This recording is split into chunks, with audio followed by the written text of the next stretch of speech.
Where are you today? We're saying our final goodbye to John, our son who passed away, and my husband didn't even show up to the funeral. I'm going to call him. When I did, his voice sounded cheerful. I'm in Bermuda for my parents' 73rd anniversary, he said. My mom overheard and was shocked at first, but then she got really angry. They're in Bermuda? She yelled. Mom lost her temper and decided to confront my husband and his parents. My name is Mary. I'm 43 years old and work in an office. I married my husband Larry 13 years ago, and we have one son together. Our son John is in the hospital. He was diagnosed with leukemia 4 years ago and has been there ever since. Even though he started elementary school, he couldn't go much, but his classmates would visit sometimes, and that made him really happy. Seeing John smile and fight so hard gives me strength. My parents visit John every day too. I can't wait for John to get better so we can go out and eat some delicious food together. My mom says John has been really brave through his tough treatments. My mom is still healthy, but my dad was diagnosed with dementia a few years ago, and sometimes he says things that don't make sense. When he came to see John the other day, he mistook me for a nurse and thanked me for taking care of his grandson. It made me sad, but I was also surprised that he hadn't forgotten about John. Even though he mixes things up, he still knows John is sick. My mom sighed and said it's clear Dad is really worried about John. John understands about dementia too, so when his grandpa says something odd, he just plays along nicely. While John's school friends and my parents are worried about him, it feels like my husband doesn't care. I asked him, "Can't you come visit John? Aren't you worried about him going through all these treatments?"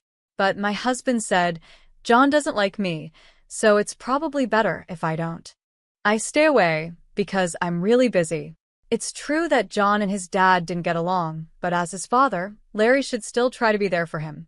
Larry never helped with taking care of John after he was born, so it's no surprise John didn't like him.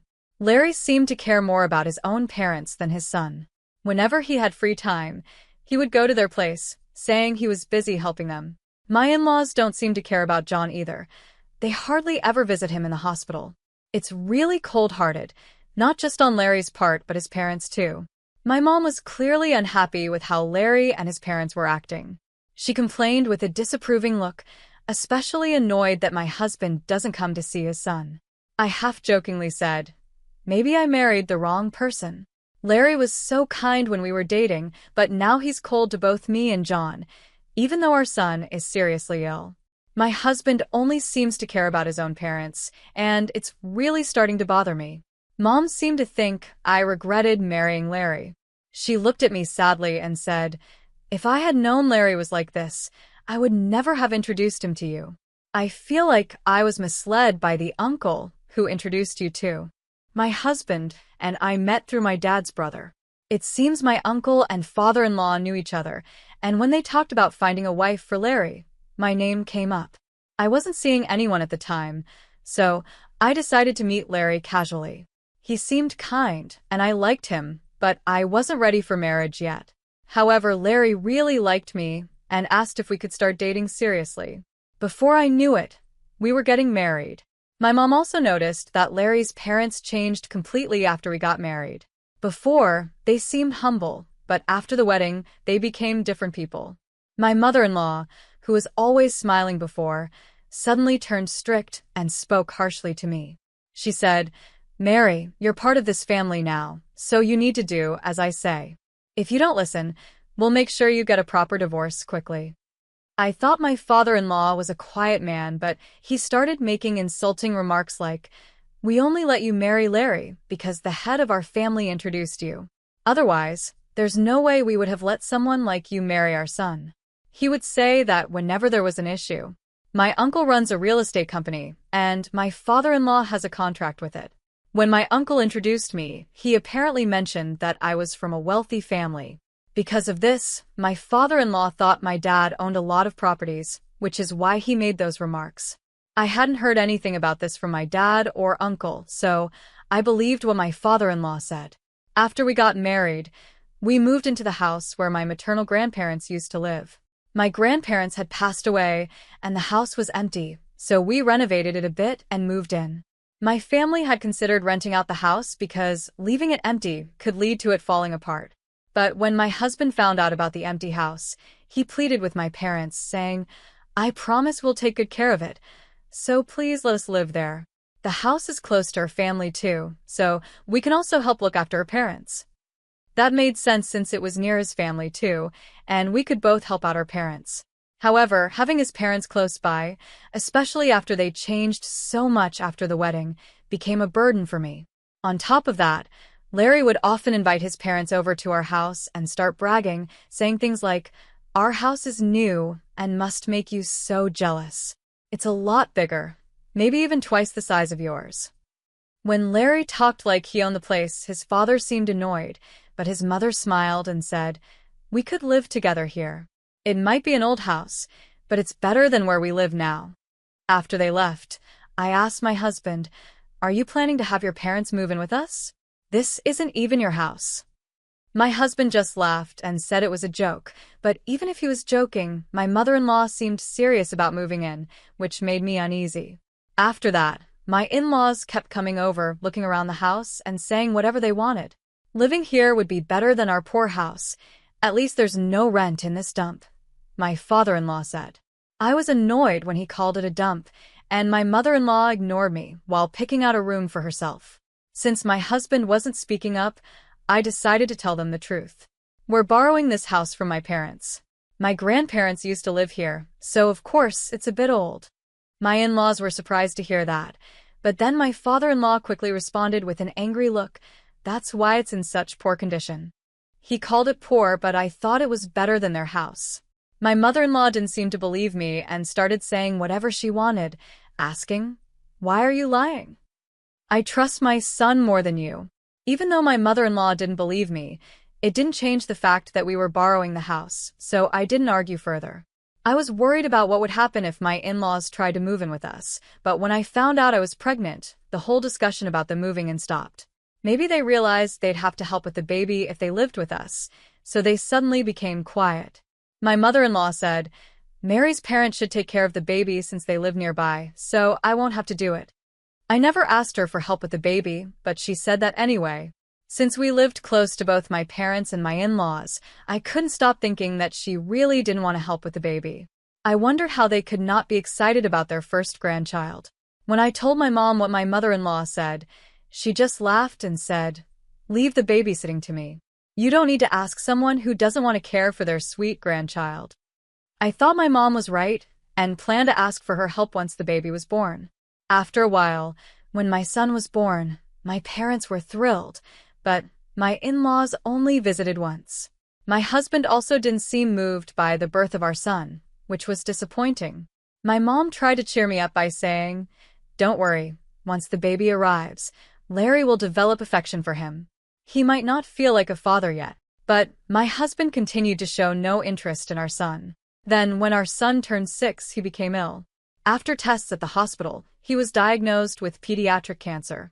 My husband, who was supposed to support me through the shock, said, "You'll have to cover the medical expenses yourself. It's not my problem."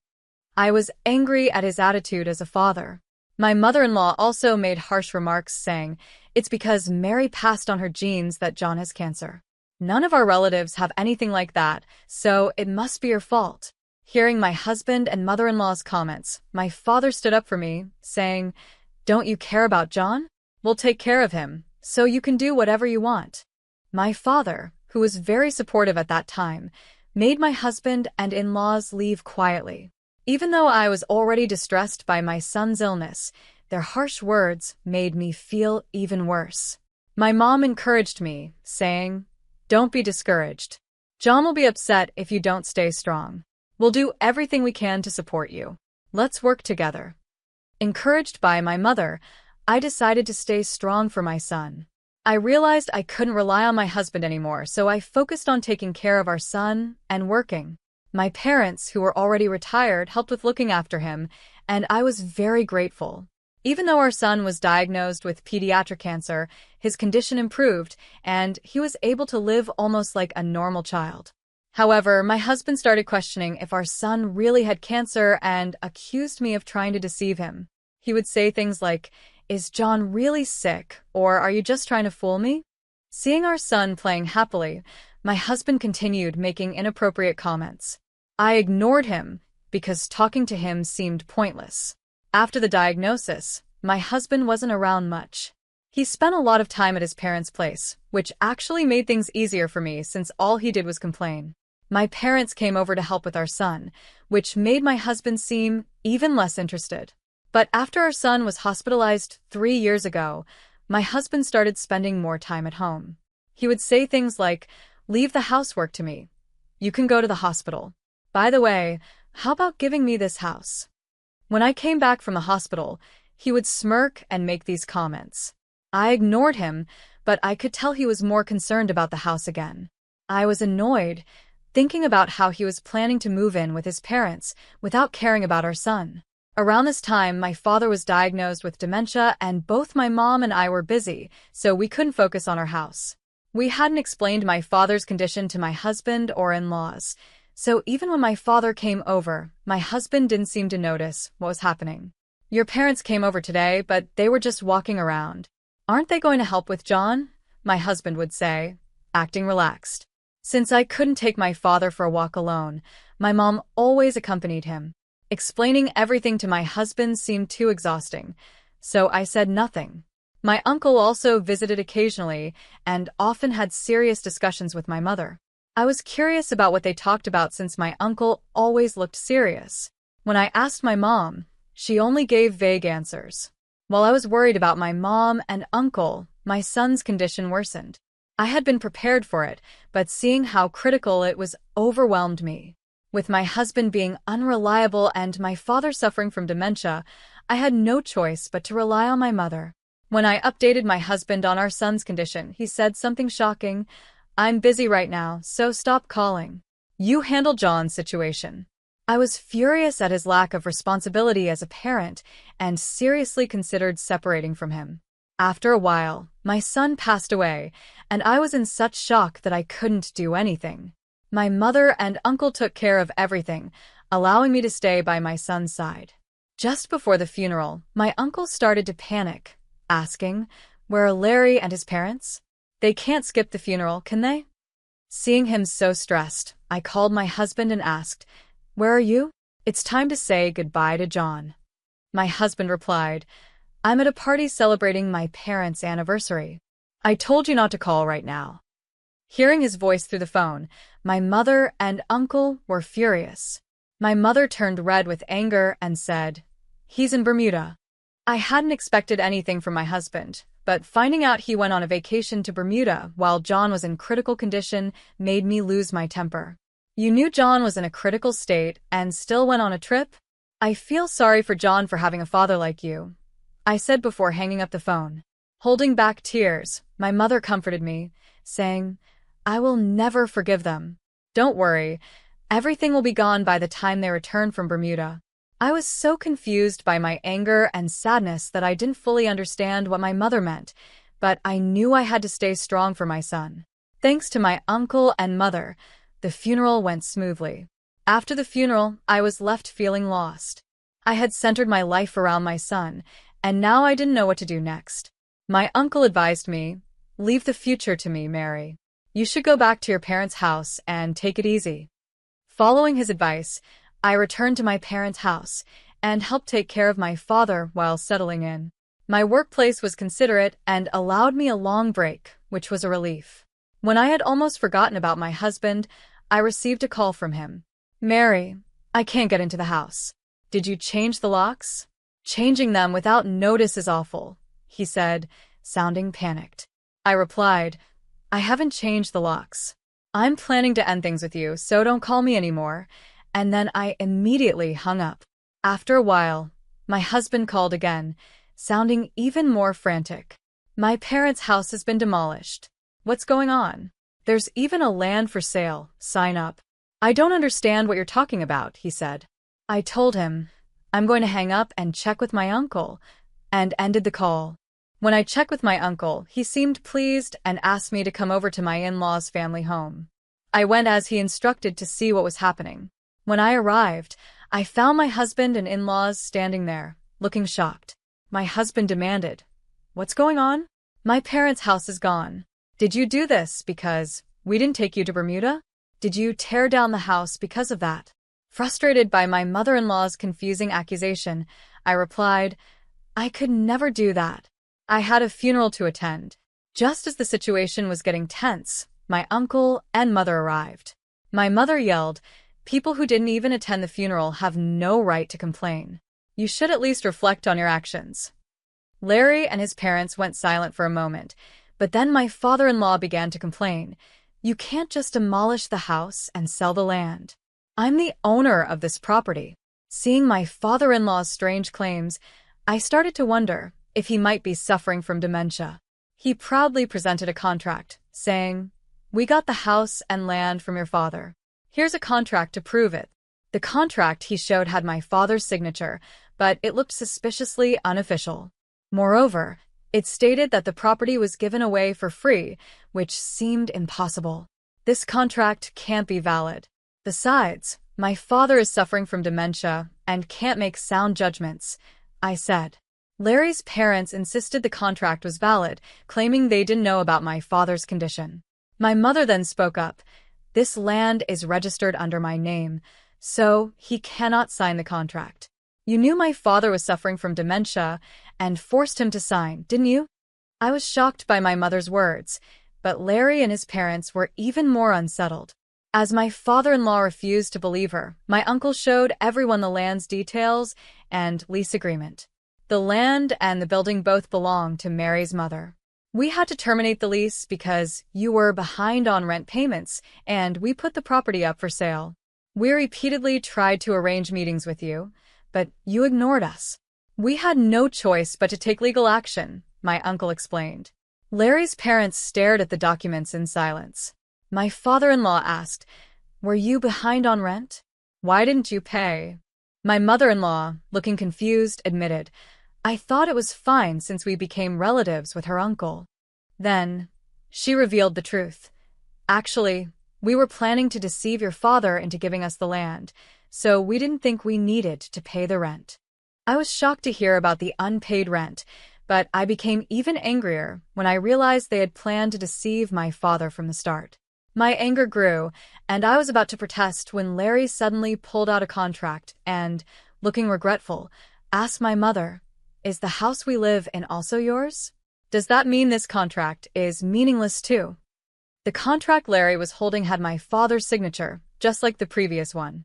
It seemed Larry had misunderstood, thinking our home also belonged to my father, and had created a fake contract. It's ridiculous that they tried to deceive us without even checking who owned the land. I'm glad we found out in time, my mother said, astonished, while Larry and his parents shook with anger. My mother then explained that her father was a significant landowner in the area, including around their home, which shocked both Larry and me.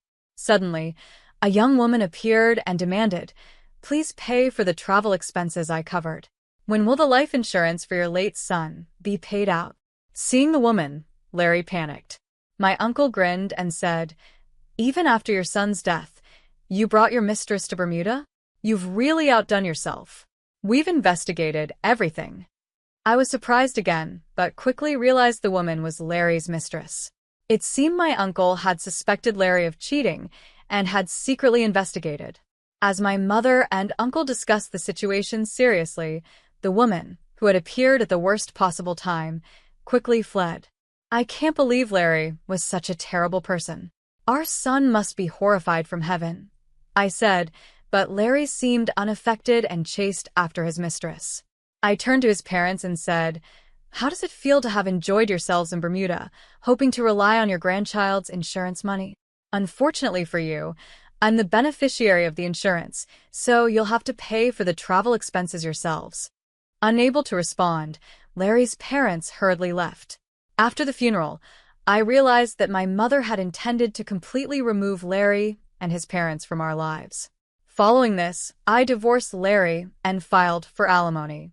It turned out my ex-husband had been cheating for 3 years and planned to leave me after our son passed away. He thought that once our son was gone, he wouldn't have to pay child support or deal with any responsibilities and would benefit from the life insurance. He even confessed his infidelity to his parents and took them on a trip to Bermuda.